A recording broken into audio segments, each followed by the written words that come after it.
Hello there, Year 8, and this is the first lesson of your Flipped Mastery, I suppose, that hopefully your teacher has described to you in class what that actually is. Okay, now we're going to answer this question today, and this is 2.1, and it's the question, can we prove that God exists?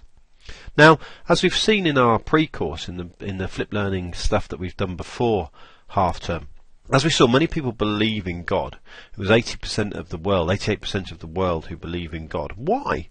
Well, there's many different reasons why people believe in God. Okay, mostly I think it's because they're brought up to believe in God. Certainly most of the people I speak to who talk about why they believe in God, why they're theists, it's because of their upbringing, of who actually brought them up. And some other people believe that there's actually more to life.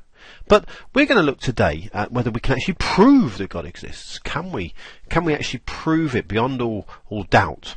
And we're going to look at thinking critically again. And we said this was one of the reasons why we do religious studies, to be able to think critically. And we're going to look at design.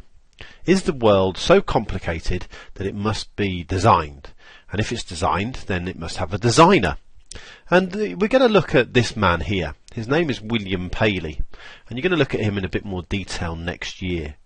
Now, William Paley believed that the world was so complicated it needs a designer, and he compared it to a watch. But I just want you to compare it today to the piece of apparatus that you're watching this video on. Now, you're probably watching this video either on a computer or a phone, or possibly even a tablet computer that your parents or those who love you have brought for you. Now, the thing about the apparatus that you're watching this video on is it's really complicated. You couldn't make it.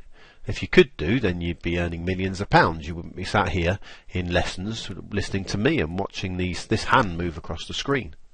Now, if it's really complicated, then what Mr. Paley and others believe, that if it's so complicated it must need a designer. Now, the world that we live on is even more complicated than this computer or this phone or this tablet that you're watching this video on. The world is so complicated. You know, you look at the beauty of nature and how the natural world works, how leaves grow and how the grass grows. And then if you go up into the sky and think about the stars and how many thousands and millions of miles away and how massive the universe is, it all gets so complicated that it must be designed. It must have a designer. And even if we go really small rather than really big, if we look at atoms and how complicated atoms actually are, and you know how small they are, and all the electrons whizzing around, they're so complicated that so many people in the world believe that they must have a designer, because they're so complicated that they couldn't just have appeared. Now, arguments against this, what we're going to be often looking at, is a man called Richard Dawkins. And here's his picture here that you're going to be looking at over the next few years probably. And he would argue against the idea that we have a designer of the universe. He would say, well, if there's a designer of the universe, then why is that designer so bad at what he does? For example, all the earthquakes and volcanoes and things like that.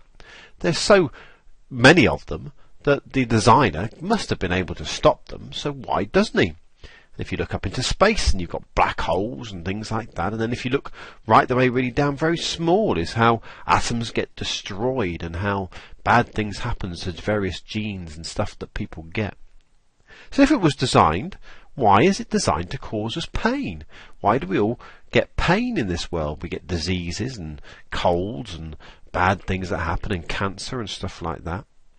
And bad designs are destroying all things all the time.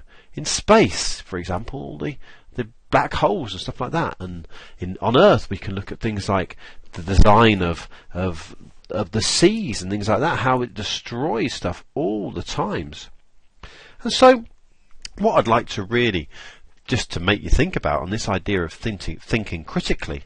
Remember, we said if thinking critically is looking at what's good about something and what's bad about something, and that's what we've done today.